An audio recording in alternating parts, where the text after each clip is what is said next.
educating, inspiring, changing perception. HIV has evolved into a nameless, faceless epidemic.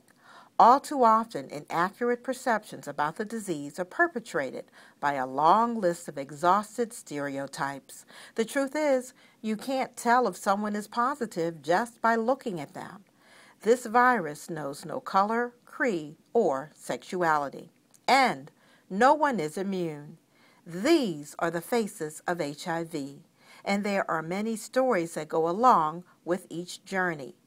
Omar's story, sick and needing help. When I actually did go to the health department, within that 2-week span of time, I had developed double pneumonia, was having night sweats, fevers, nausea, fatigue, to the point, and I was like, my body was just wasting away, and I really couldn't put it off any longer. So I went to the hospital and went to the ER. They had me sitting down there for 6 to 8 hours, and they just took me upstairs. They didn't tell me what was going on, what I had, although in the back of my mind I knew. And it was really tough.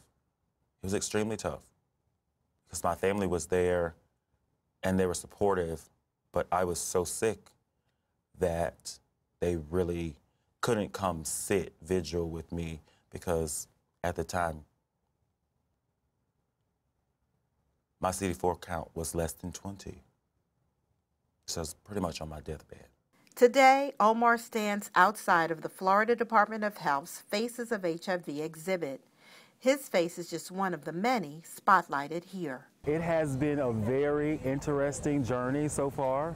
I am embracing it because it's forcing me to, it's helping me to accept my own disease as well, and also to empower other people with knowledge of what the disease is and what it does or does not look like. People with HIV are fathers, grandmothers, friends, and neighbors. They are people you pass on the street and people you meet. And they have one important characteristic in common with all of us. They are human beings. In the beginning, I guess, honestly, it was a reckless abandon to numb myself from all the aspects and the feelings that were associated with HIV.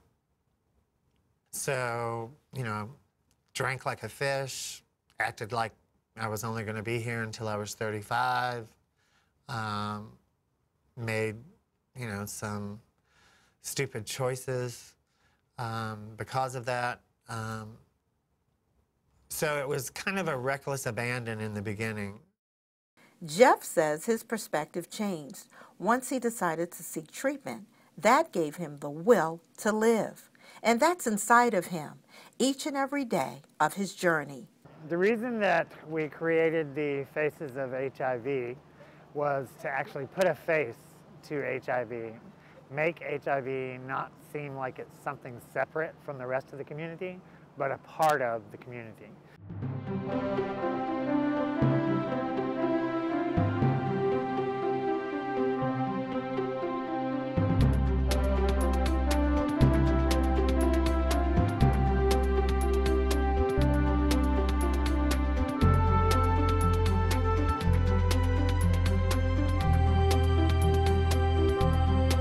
Through captivating portraits, insightful interviews, and emotional journal writing, the Faces of HIV project examines the effects of stigmas, the personal relationships, and care issues associated with being HIV positive.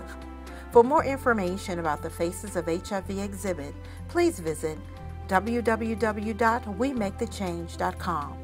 For Volusia Magazine, I'm Stephanie Strong, Public Information Officer for the Florida Department of Health in Volusia County.